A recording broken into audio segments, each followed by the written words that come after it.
What if I told you that in a galaxy full of voices shouting for power, humanity chose silence, and it terrified everyone? While others made noise, we listened. And when we finally spoke, just once, it changed everything. This is the story of how quiet became our greatest strength. If you're new here, make sure to subscribe to the channel and show a thumbs up by liking the video. It really helps the story reach more sci-fi lovers like you. Now, let's jump into the story. The diplomatic vessel Silver Path floated in silent orbit above the green and blue planet of Vesa Prime. It looked calm from the outside, a sleek silver arc with long solar wings stretched wide, catching the starlight like the open hands of a waiting monk. Inside, however, tension buzzed beneath the polished walls. The galactic summit was beginning, and humanity had chosen silence.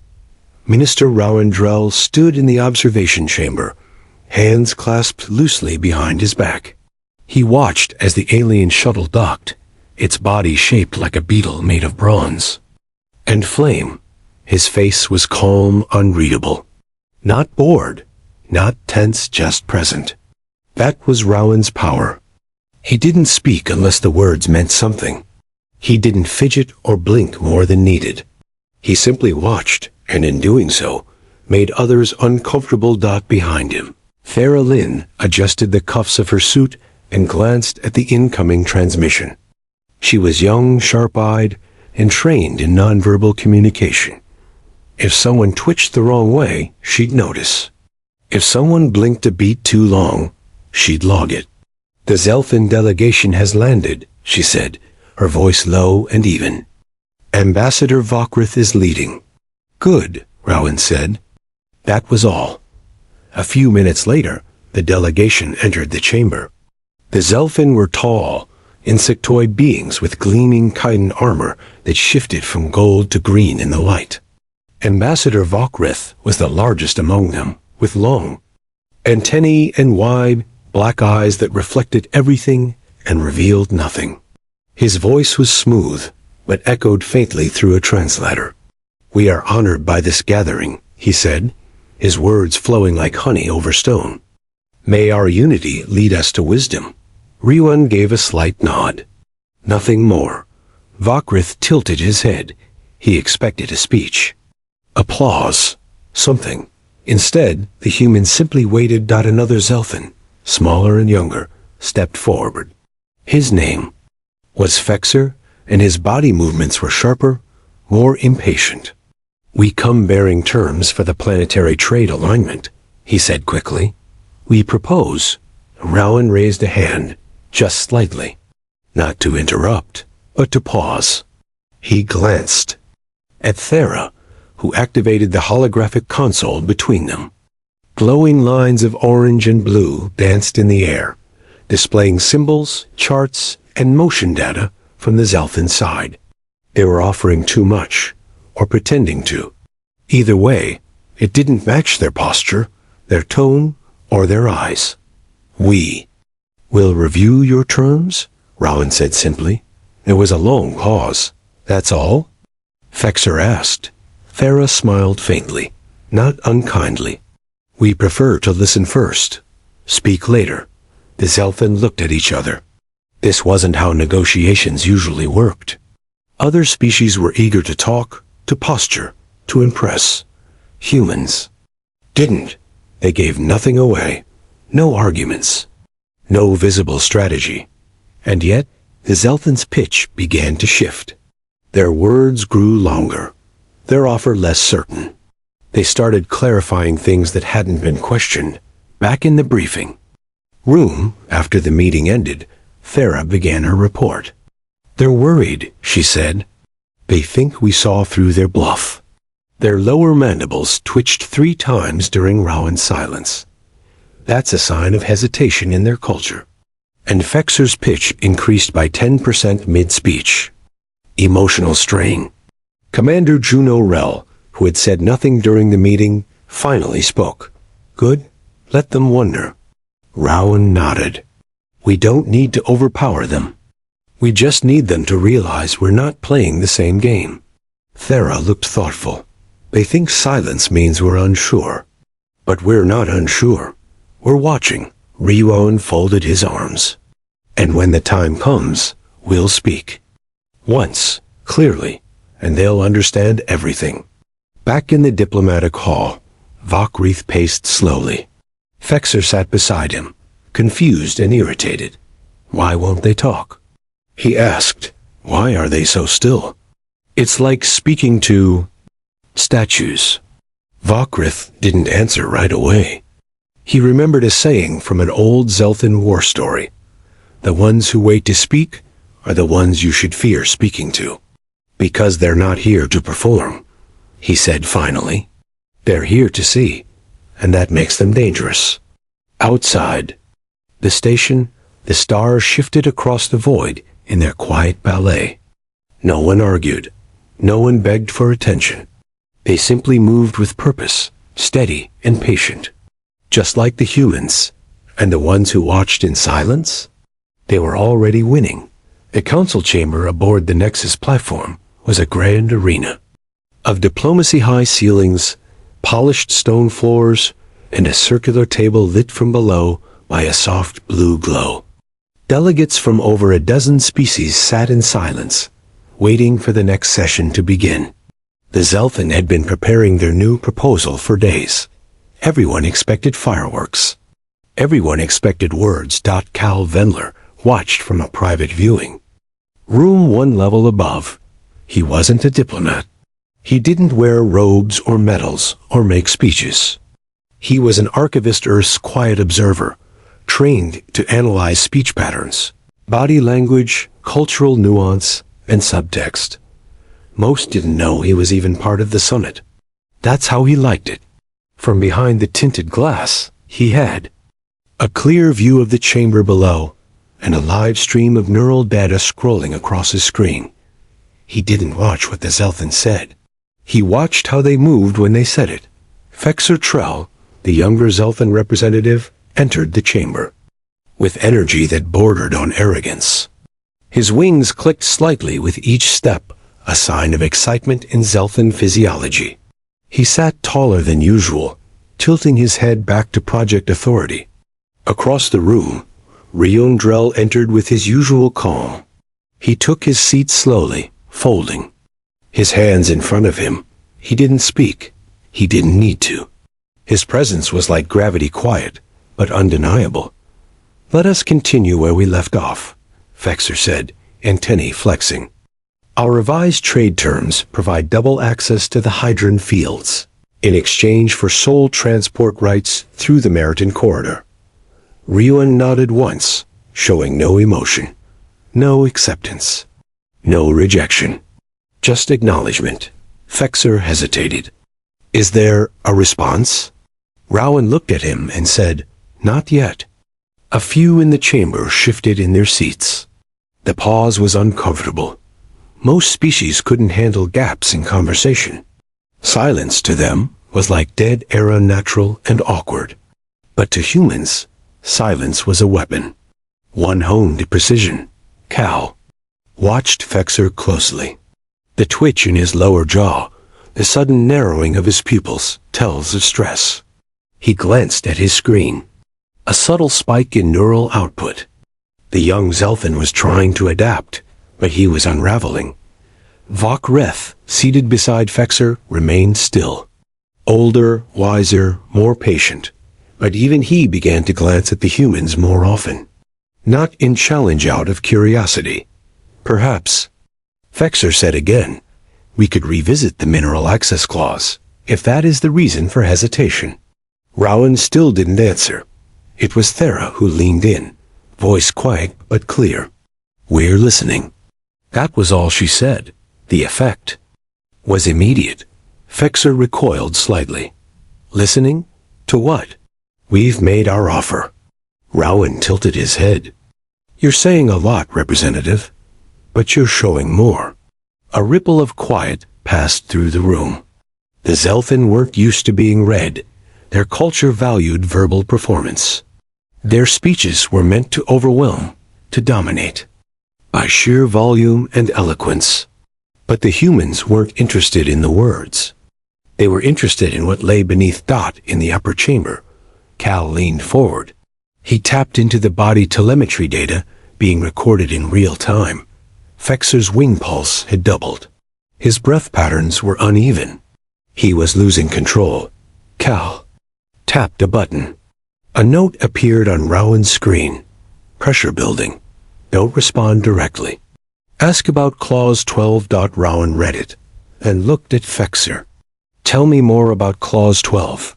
Fexer blinked. Clause 12? Yes, Rowan said. Evenly. The one that gives you authority to inspect trade routes. That's standard practice. Ryung cut in gently. In your systems, perhaps, but here it's invasive. Fexer opened his mouth to argue, but Vokrith stopped him with a raised hand. The older ambassador turned toward the humans, speaking more slowly. We understand your concern. Perhaps that clause can be revised. That was a retreat. A big one. In the viewing room. Cal smiled slightly. There it is, he muttered. Thera glanced across the chamber. She met Rowan's eyes and gave a subtle nod. The humans had just shifted the balance, without raising their voice once. After the session, Fexer stormed into the Zelfin preparation room. They're playing games with us. Vokrith was calm. No, they're studying us. They barely talk. Vokrith folded his arms. Exactly. Meanwhile, Rowan, Thera, and Cal gathered in the debriefing chamber. They're adjusting, Thera said. But slowly. Cal agreed. They're used to speaking to dominate, not to understand. That's our advantage. Rowan leaned back in his chair. Then let's give them more to misunderstand. No smiles, no speeches. Just a shared understanding that the humans didn't need to shout to be heard. They only needed to wait.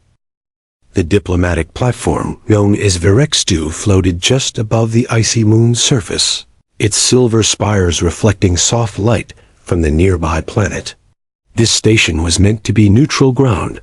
No banners, no symbols, just a place for words and agreements. But on this day, the silence within its central hall held more weight than any speech could. Senator Myra Sawin stood at the wide observation window, arms crossed behind her back, watching the stars with thoughtful eyes. She hadn't spoken during a single session since the talks began 2 weeks ago, yet every move she made was noted. The other human delegates followed her lead. They sat quietly, took notes, and watched everything the way the Zelfin moved, how they emphasized certain phrases when they hesitated. To the untrained eye, it looked like the humans were uncertain or stalling, but Mira knew better. The less you say, the more you hear. Inside the chamber, Ambassador Vokrith was beginning another speech. His voice translated through the stations. Neutral interface filled the air with confident phrases and polished diplomacy. We propose a 10-cycle trade agreement with energy-sharing measures favorable to your less developed colonies. In return, we ask only for routine inspections of your subspace routes. His offer sounded generous. Too generous. Myra didn't blink. She simply pressed a button on her console, highlighting a section of the treaty proposal on the shared screen. One line, buried in the language, gave the Zelfin unrestricted access to human data hubs. She didn't comment. She just left it glowing for everyone to see. The room went quiet.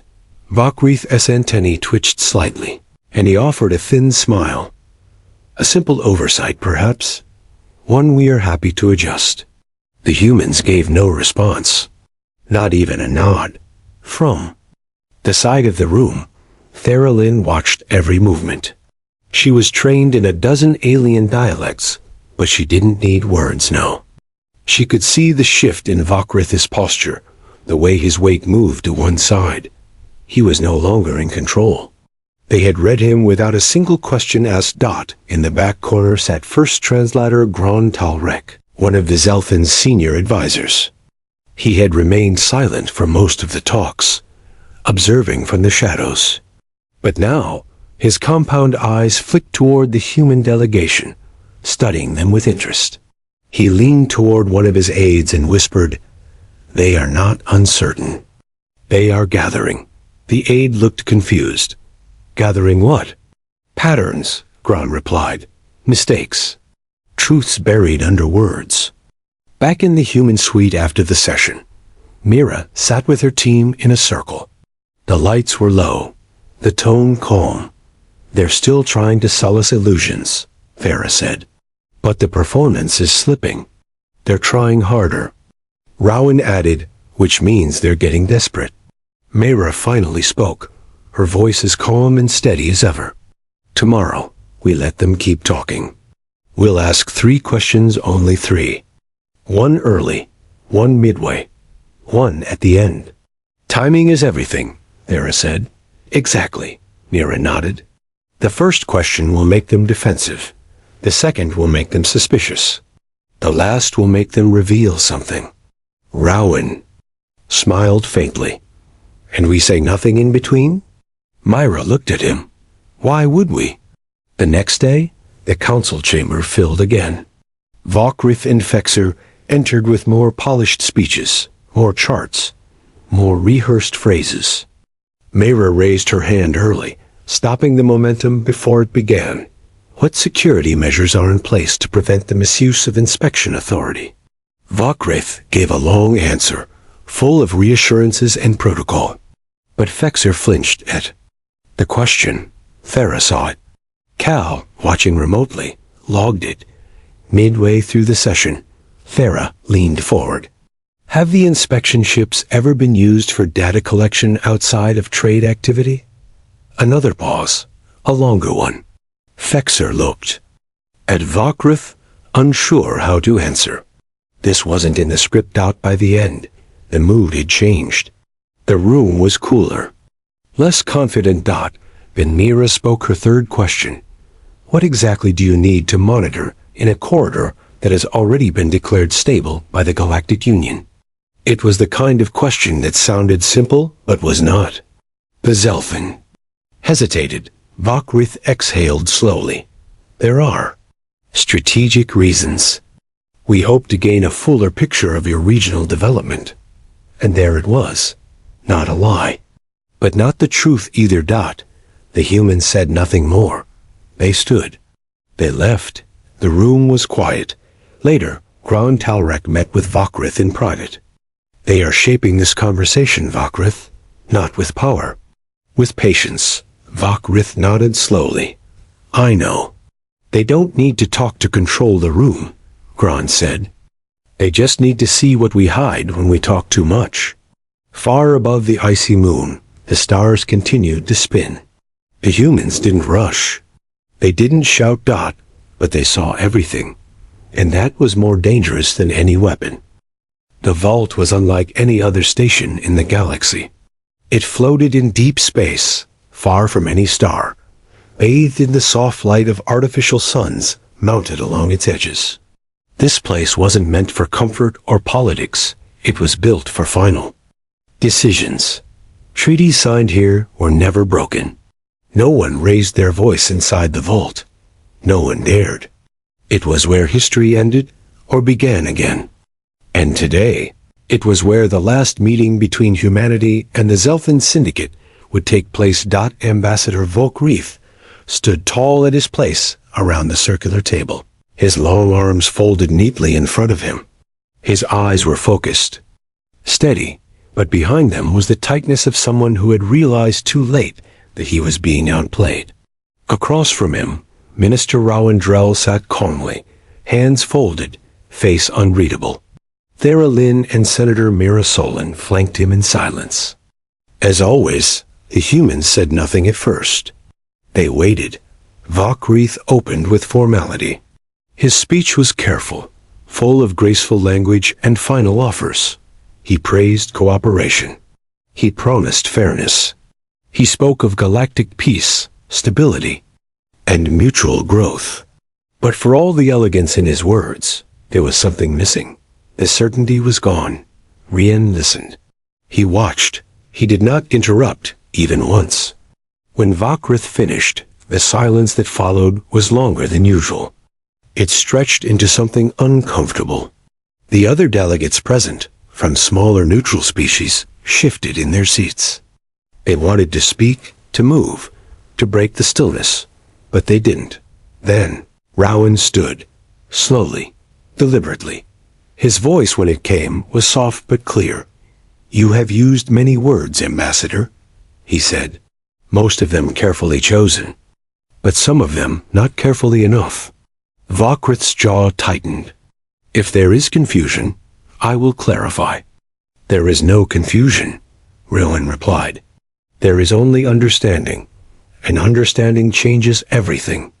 He turned to face the entire chamber now. "For weeks, you've offered terms filled with charm and promises. But in between those words, you gave away much more. How you think, how you operate, what you want. You believed our silence was emptiness. It was observation. You believed our quiet was weakness. It was calculation. You believed the loudest voice would shape this table. It didn't. The room was silent. Rowan continued. Clause 12 was meant to give you access to our systems. Clause 8 was designed to pressure our colonies. And Clause 23, buried in the last version, would have granted you control over key trade routes under the disguise of oversight. Vakrith opened his mouth, but Rowan raised a hand. Not in anger, just in finality. We read you, Ambassador.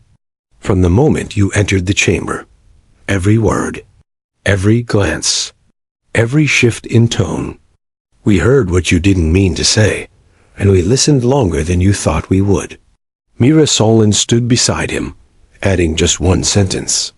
You believed we were silent because we didn't know. We were silent because you kept talking.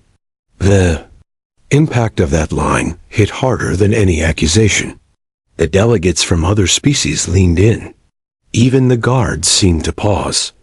Vakrith said nothing for a long moment. Then finally his voice dropped. You have been playing a longer game. Rowan nodded once. We didn't play. We prepared. He handed over a revised treaty, shorter, cleaner, stripped of the Zelthan's attempts at hidden control. It was fair, balanced, but firm. It left no room for deception. Vakrith looked down at it. For once, he didn't try to spin the moment. He simply nodded. We accept. Rowan sat back down. The deal was done.